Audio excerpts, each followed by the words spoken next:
Bienvenue, bonsoir à tous. Ouvrons ce point de l'actualité sur RTI 1 par cette rencontre du chef de l'État ivoirien et du ministre gambien des Affaires étrangères et des Gambiens de l'étranger.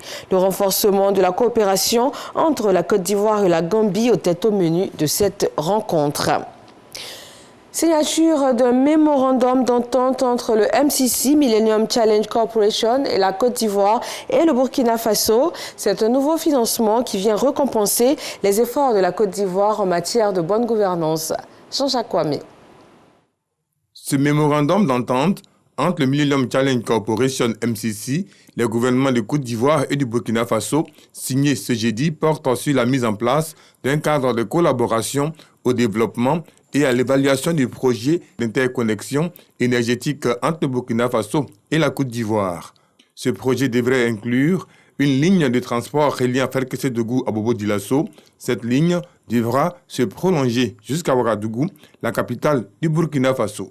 C'est en décembre 2020 que le conseil d'administration du MCC a retenu la Côte d'Ivoire et le Burkina Faso au nombre des pays éligibles à des programmes compacts régionaux simultanés, à l'instar de deux autres pays d'Afrique de l'Ouest. Nous sommes très heureux de continuer ce partenariat avec la Côte d'Ivoire et Burkina Faso.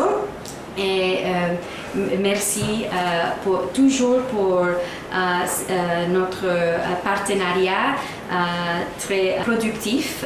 Je voudrais rappeler à l'attention de tous, plus particulièrement de nos amis américains, qu'il importe de garder à l'esprit que ce programme pour nous est à la fois opportunité et défi. Il exige que les bénéficiaires finaux puissent réellement en tirer tous les fruits et qu'ils adoptent une approche toujours plus pragmatique et innovante qui intègre toutes les dimensions du développement. L'éligibilité de la Côte d'Ivoire au MCC en décembre 2015, suivie de la signature d'un don d'environ 2600 milliards de francs CFA en 2017, sont le résultat des réformes engagées par l'État. Depuis avril dernier, nous sommes en plein dans la saison des pluies et ce jusqu'à juillet prochain.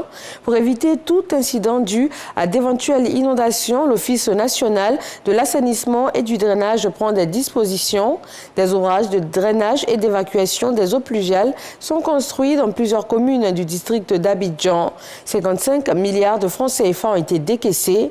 Le ministre de l'Assainissement et de la Salubrité a appelé au strict respect de ces ouvrages. Au Mali, le nouveau président de la transition, le colonel Assimi Goïta, a désigné aujourd'hui les membres d'un nouveau gouvernement et les militaires obtiennent des postes clés comme la sécurité ou encore la réconciliation nationale. Et l'une des têtes du coup d'État d'août 2020, Sadio Kamara, retrouve le portefeuille de la défense. Rappelons que son éviction du gouvernement fin mai dernier par l'ancien président de la transition avait été à l'origine des derniers troubles.